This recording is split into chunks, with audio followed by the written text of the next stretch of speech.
I have 8 resolutions that men can get behind for 2018. Yep. Okay, you ready for this? Mm-hmm. Read, watch, and listen to more men. Okay, so the theory behind this is we should make a list at the beginning of the year of books that you want to read and commit to making sure that at least half of those titles are written by male writers. Okay? Do the same with male-directed films and male musicians, too. Surround yourself with maleness. Okay?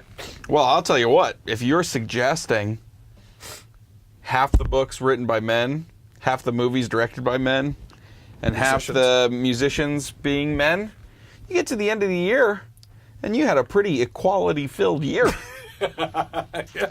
And what feminists are going to be against that? Yeah. So, number 2, say no more often. Okay?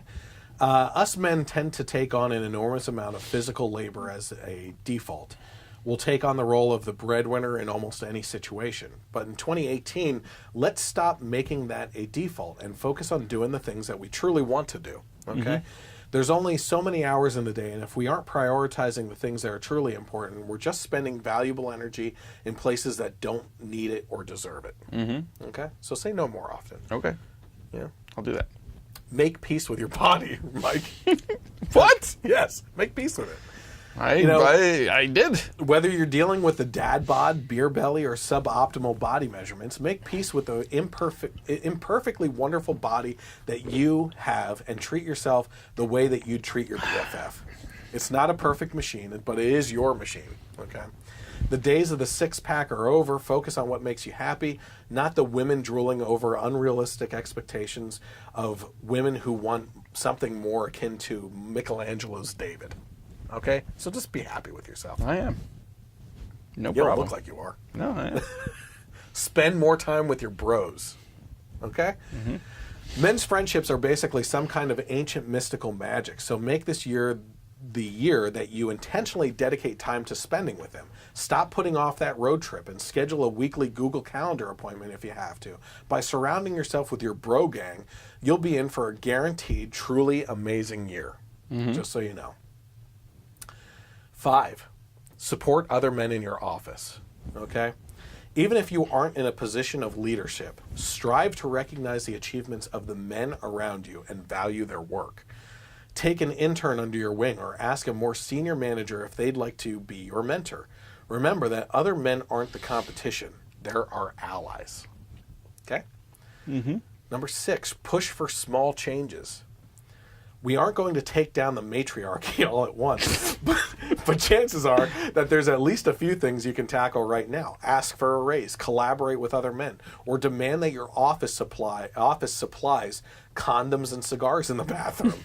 The good thing is that there are a million, at least, ways to push for change, and all you have to do is start by picking one. Yep.